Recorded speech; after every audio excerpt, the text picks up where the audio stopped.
Hope you're having a great weekend. Thanks for joining us today for Local 24 this week. I'm Richard Ransom, and we're here every Sunday at 9 a.m. and 10:35 p.m. to bring you the real story behind the big stories.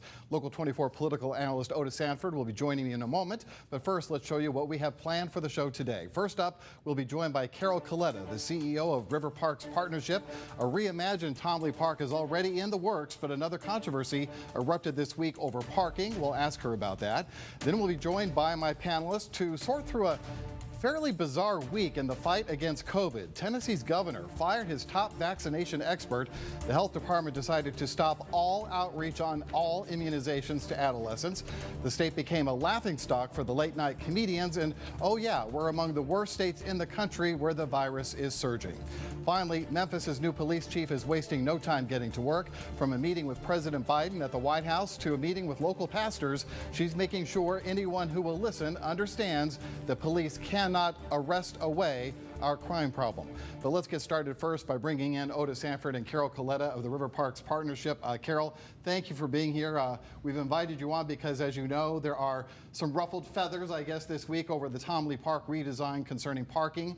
The plan calls for eliminating free parking after the first hour. There are only 68 spaces, and groups like the Downtown Neighborhood Association and the folks with Memphis in May, they say that's in violation of their agreement with RPP. What say you? Well, the first thing to know, Richard, is that we're building a fantastic park that all Memphians are going to be proud of. And it's the first time that we've really created a convenient, accessible way to get from the bluff to the riverfront. So the riverfront is not a stranded asset, and it's really available to everyone. So we're excited about that. Let's start there. And not only are we delivering a fantastic park, there's going to be more convenient, accessible parking than ever before. There's parking at the new Downtown Mobility Center, which is coming online with almost 1,000 spaces, MLGW garage, at the new Vance Cutbank Bluff entrance, that has almost 1,000 spaces. And then the parking at the Butler Stairs, which is another entrance to the park, which has almost 400 spaces. So you add that all up, and there's going to be more parking available than ever before. In addition, we will have 68 spaces, parallel parking adjacent to the park. I think where the controversy has come in is in the original design concept for the park, there was parking on both sides of the street, but both sides of Riverside Drive. But after consultation with the city and to ensure that there is a 4-lane street, which is dictated by the mediation agreement, to ensure that families can get across Riverside Drive, a 4-lane street, safely and to save money, the design was altered in fall 10 months ago, in fall of 2020, to provide only for parking adjacent to the park where it was felt that that's the safest place to provide it. It really serves people who need it most, people with disabilities, and it also is absolutely in line with the mediation agreement. That parking, or that parking scheme, no parking on the east, parking on the west, was shown in public meetings back in April of this year at the end of design development. So I think sometimes people don't understand how this development, how a design for a project this big gets done. It gets done in stages. Each stage of development, you get more details, things change, things are tweaked. The Riverfront Steering Committee, chaired by Chief Doug McGowan, runs the process of reviewing the design and approving the design. Memphis in May sits on that committee. And there have been 7 meetings of the Riverfront Steering Committee since mediation to approve the design at every stage. In addition, we have, there have been 9 meetings between the design team and Memphis in May in addition, so that's almost 20 meetings, to make sure that the design meets the mediation agreement and is tweaked as we go for purposes that serve the Memphis in May Festival as well as other festivals. And I think the input from FSMA has been really valuable because it not only makes the park more suitable for FSMA, it makes the park more suitable for other festivals. So, we look forward to providing a great park that is also a great home to Memphis in May and to other festivals. So that's where we are today. Let me speak to pricing. I wanted Otis to get in a quick question Yeah, here. let me get in a quick question here, Carol. And it's good to see you. Sure. And of course, this is just another part and parcel of a lot of controversies that have arisen since even the first discussions about reforming Tom Lee Park. But I wanted to ask you about Beale Street Landing. What's the future of that Beale Street Landing area, that building, and how is that going to play into the redevelopment? Yeah, that's a great question. Beale Street Landing is an interesting project. It is multifaceted. It has the 2 pods, it has the playground, it has the dock, and it has the building, and it has the green roof. Everything has worked except the building and the building program. It's not the building that didn't work, it's the program for the building, like what's inside the building. And different things have been tried over the years, but it will, suffice it to say, there is a new concept that we're working on. We're very excited about, not ready to announce it, but we feel like the park. It will serve the community, not only the riverfront, but it will serve especially the neighborhoods that are underinvested, Otis, adjacent to downtown, and so close to the riverfront, 6 blocks away from the riverfront. So many of those patrons walk to the riverfront every single day. So we're really excited about that. I will say there were problems with the facade. They're very visible. We have settled that lawsuit just recently with the those who applied that facade, and we will be starting on Well, I was afraid that was going to happen. Unfortunately, we were able to hear Carol through most of that, despite the video issues, but now we can't even hear her. But we were able to get most of the answer to our questions about the dispute there on the parking and the Beale Street Landing. So we're going to take a break right now. When we come back, I'll be joined with my panel, Jane Roberts and Reverend Ken Whalum, to talk about some other big issues of the week, not the least of which was what I said before, just a crazy week when it comes to Tennessee and its fight against COVID-19.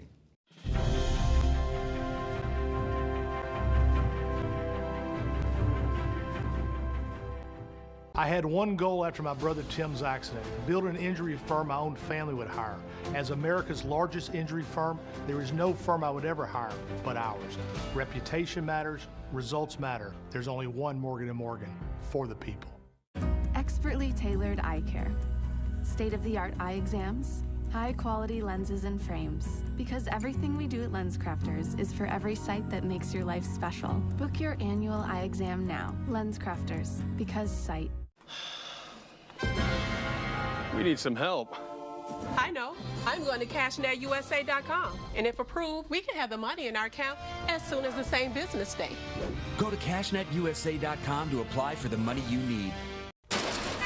Hurt in a car or truck wreck? Not all law firms are the same. Call 683-7000 and see the NST difference.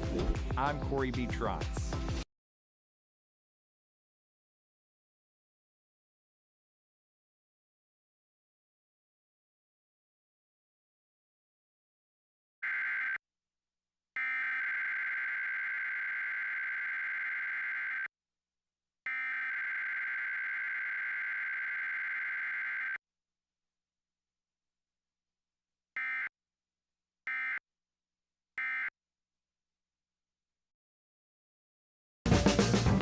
When you go to cities and you're like, oh, this is cool, and then you go to cities and you're like, I love this city. That's how I felt the first time I came to Memphis.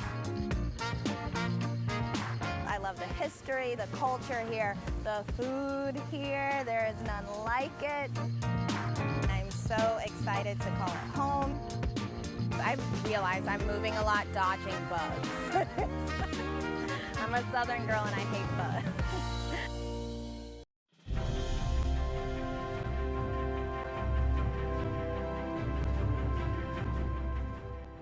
Welcome back to Local 24 this week. Before we move on with our discussion here, I want to pass along something that Carol Coletta wanted to be sure that we mentioned during the commercial break after she unfreezed herself. First of all, she wanted to make it very clear that they want to discourage long-term parking. That is their intent. They do not want people to be parking there all day long, and also that there is no plan by the city right now to charge for parking, so she wanted to make sure those two things are clarified. All right, so let's bring in the panel now. Jane Roberts is joining Otis and me with the Daily Memphian, and also Reverend Ken Whalum with the New Olivet Worship Center. Our first topic is the conversation about COVID and all the stuff that's been going on this week. I think most of our viewers are pretty up to speed on everything. So Reverend Ken, I'm going to bring you in on this first. You wanted your congregation to be reminded of what's in Article 1 of the Tennessee State Constitution. It says that all power is inherent in the people, and all free governments are founded on their authority and instituted for their peace, safety, with italics underlined, and happiness, safety being a big part of the role of government. And you also are encouraging your congregation to get their vaccine if they haven't yet. I liked this meme. Get vaccinated. The sooner we get the shot, the sooner we can come back to church and shout. Very well done. Wait, you just got to be shaking your head at what's happened this week, Reverend Ken. Well, one of the reasons that I'm so thankful for the opportunity to lead people is so that I can try to lead them in the right way, man, and try to teach. Just the other night, I taught on the biblical perspective of safety and the role of government. And our government in the state of Tennessee, Richard, Otis, is guilty to this point of misfeasance, malfeasance, nonfeasance. One of the things that our government is supposed to do is to provide safety. And you can't get more safety conscious than trying to get children to get vaccines. It's such a shame. What I do think is that there will be some constitutional lawsuits filed, but it's just a shame that it has to go that way. I'm embarrassed, and I think we're the laughingstock of the nation. Well, that really pretty much is the case. Jane, before we get to you, you just punch in Tennessee Department of Health doing a Google search, and you get all kinds of stories that national news organizations have done on everything that's happened this week, the firing of our vaccine director by the governor, the decision to not educate or outreach to adolescents in any form about any vaccine, not just COVID, but measles, mumps, polio, the whole thing, leading to a lot of fodder for late night comedians as well. As a reporter covering COVID in Tennessee and Shelby County, and then of course you had Shelby County saying, basically thumbing its nose at the state, saying we'll just do what we've always been doing, thank you very much. You've had a pretty busy beat this week, I would say. It has been busy, but it's been exhilarating in a way, I think, because there is so much to cover and there's so much nuance to this story. Really, it wasn't Dr. Michelle Fiscus acting on her own. She was acting on a doctrine that is part of court law in Tennessee since the late 80s. So to hear her side of the story, she put that out there with the blessing of the governor's office, and then started getting rebuttals from certain lawmakers who eventually, I think, got her out of office.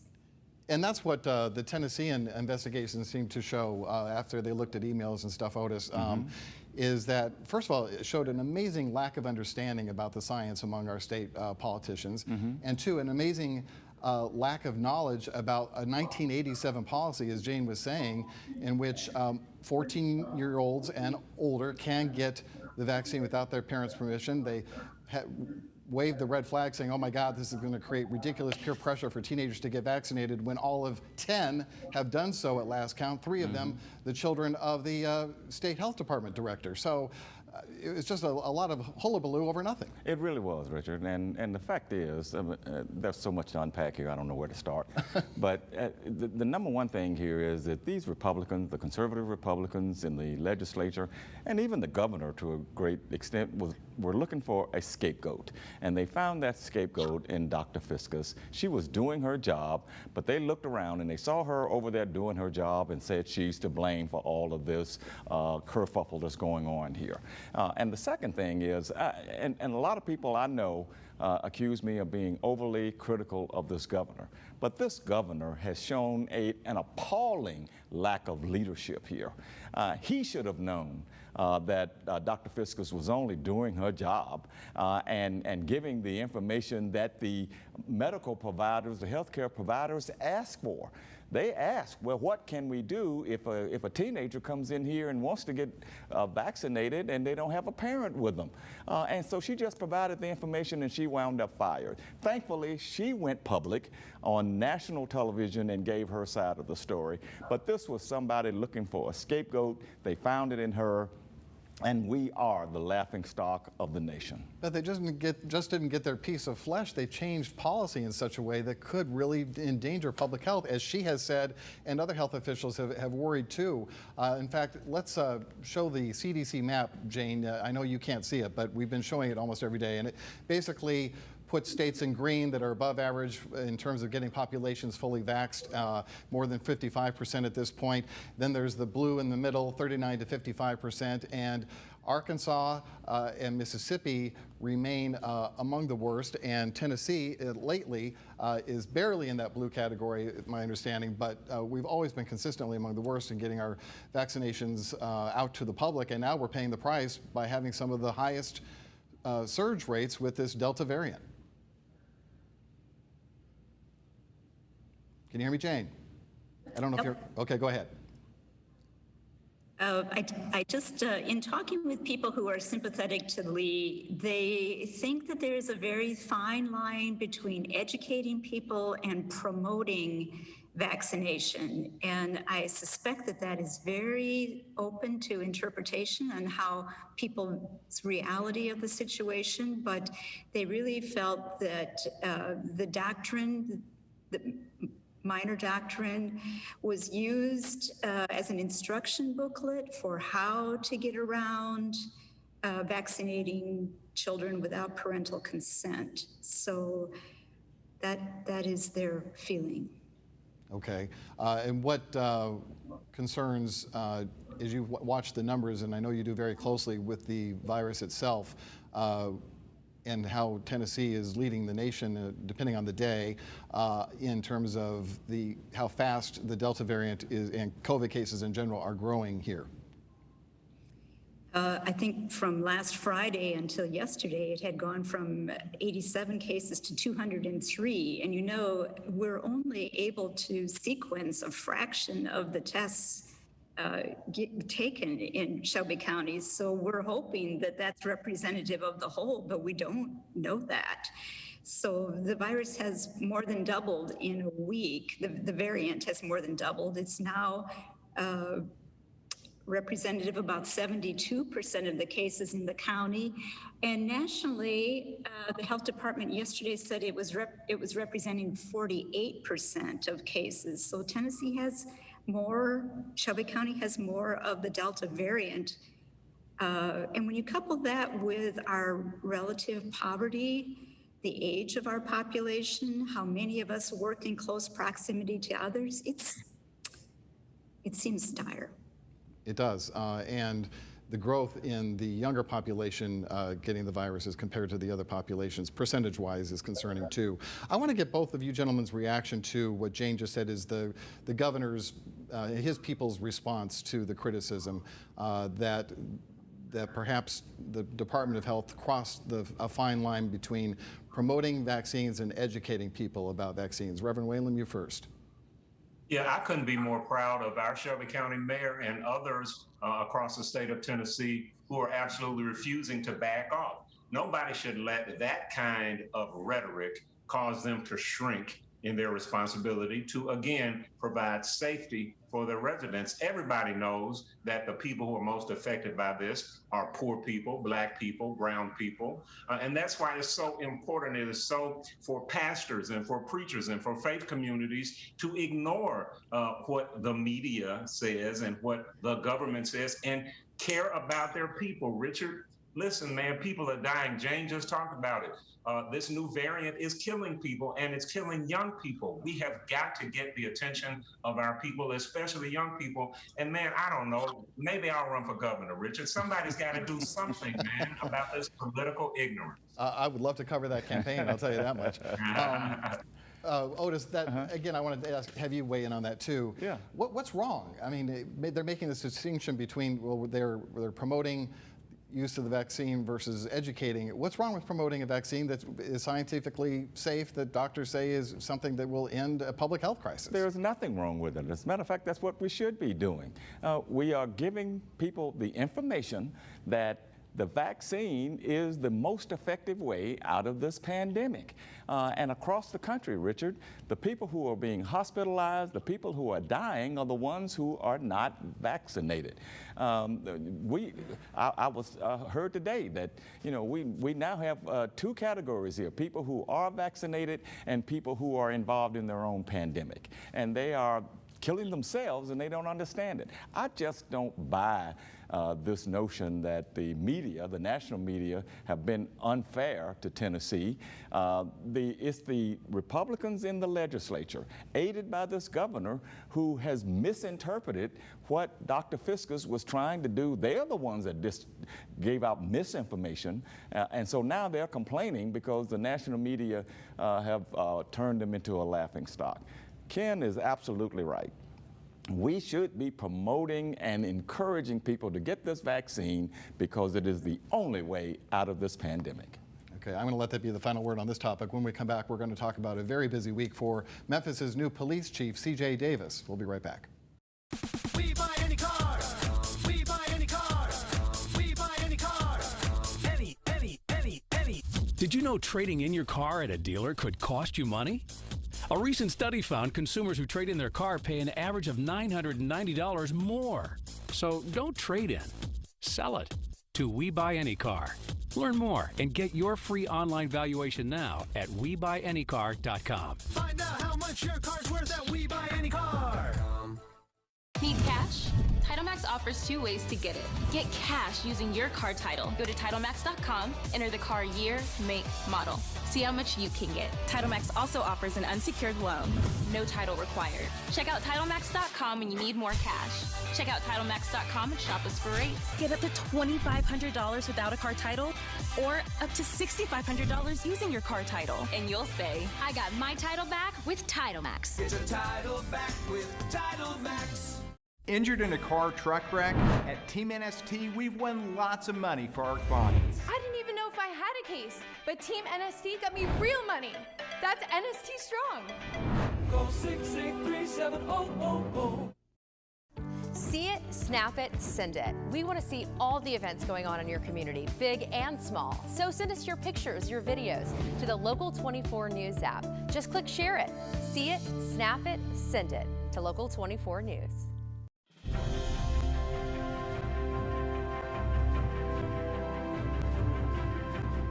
Back once again on Local 24 this week with Local 24 political commentator and analyst Otis Sanford, Jane Roberts with the Daily Memphian, and Reverend Ken Whalum with the New Olivet Worship Center. I want to move on to our new police chief, C.J. Davis, who on Monday, we're going to show you a picture here, in fact, the official White House photo, met with some other top cops and the top guy altogether, President Biden, in the Oval Office there, talking about the surge in violent crime and how to use federal funds to combat that. Then I believe the very next day, we have video of her meeting with pastors in South Memphis, talking about she needs their help. She needs them to step up in helping the police department's efforts to combat violent crime. And then the very next day, she met with the Tennessee Highway Patrol to talk about the highway shootings that we've seen and asking for more help there in terms of patrol. So she's had quite a busy week. Otis, I'll let you go first and what you think of the impressions she's making. Oh, I think she's making a tremendous impression. That's, you know,